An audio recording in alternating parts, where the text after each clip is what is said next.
Alright, and welcome back. Today we're going to do another unboxing. Today it's going to be of some more vintage 1980s G.I. Joes. This is another order I just received in from eBay. So, just going to go ahead and crack this open and get started.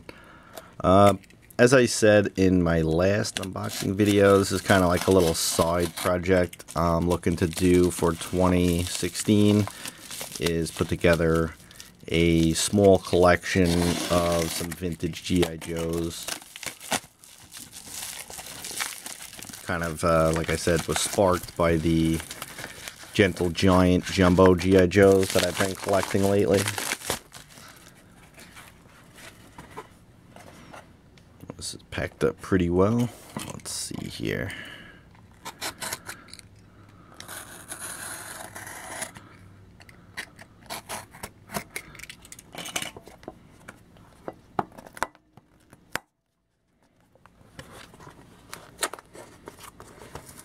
Sorry about that. This is kind of glued together, so.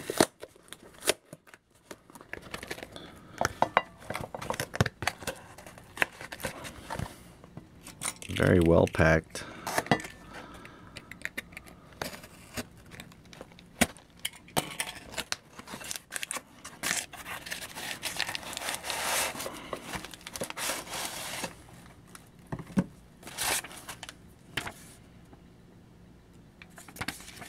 Alright, so let's see what we got here.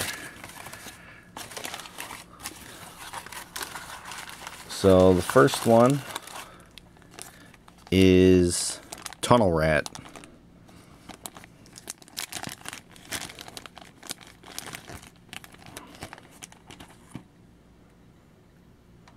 Pretty cool looking figure. This is an 87 figure. Again, that's a year like pretty much where I think the collection's gonna stop. I don't really want to get any figures that I could think of offhand beyond 1987. But really nice condition here.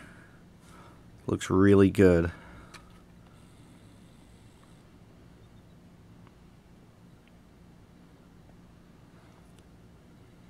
And again, it's got all of the accessories. Not going to get into the accessories on the unboxing portion.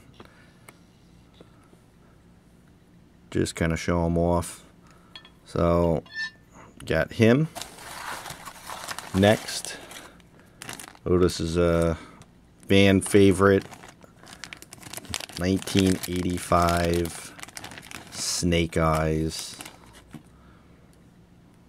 Wow, it's pretty cool to have this guy back in my collection after all these years.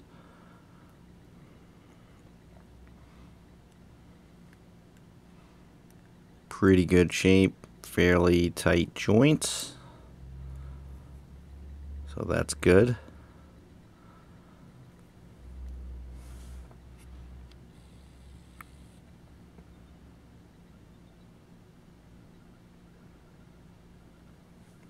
Very cool figure. One of the most iconic looks for Snake Eyes. I was thinking, do I get the 1982 or the 1985 look to represent Snake Eyes? So I'm only pretty much going to have one vintage showing per character, and I figured I'd just go this route. So I do have the Jumbo 82 one. But very cool. This figure is not 100% complete. You do notice we do get his companion, Timber, which is really cool.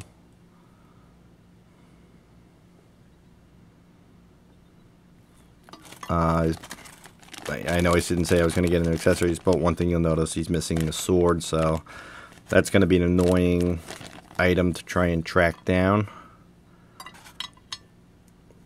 But he was in good shape and a good price, so I picked him up.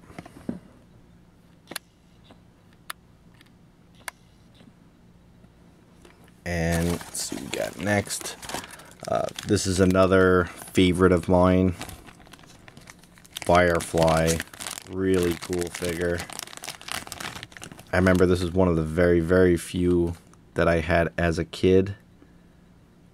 that was actually, I had two of.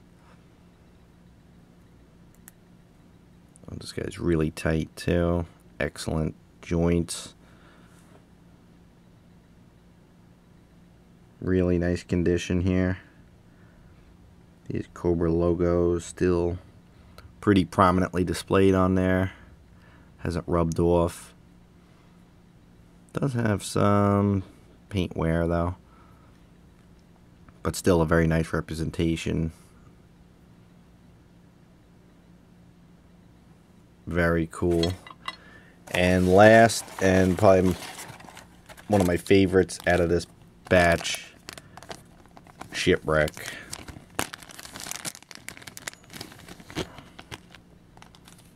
And you know, this poly is in the bag as well. So this is another complete figure. His band definitely seems loose. He's in great looking shape and all the joints are tight. But the band does feel a little loose. I'll have to change that. If you're going to collect vintage G.I. Joes, definitely recommend picking up a bag of O-rings. They're available on eBay. Pretty easy to find. So I will be changing that out because that is really loose. But a really nice condition Shipwreck. You see the logo on his shirt has not worn away. His tattoo is all there. Very cool figure. So that's the lot here. Give you a close-up on each one. Shipwreck, Firefly, 85 Snake Eyes, and Tunnel Rat. Little known fact, or in the Joe universe it's pretty well known, but this face sculpt was based on the writer of the G.I. Joe file cards and comics, Larry Hama. And we thought he was a pretty cool looking figure as it is anyway. But that's it. I am planning on getting a little display case for these guys, so once I get that in place, I'm going to put all of these guys on display and give you guys an overview of my small but surely growing vintage G.I. Joe collection. Thanks as always for watching, subscribing, and commenting. Till next time, guys.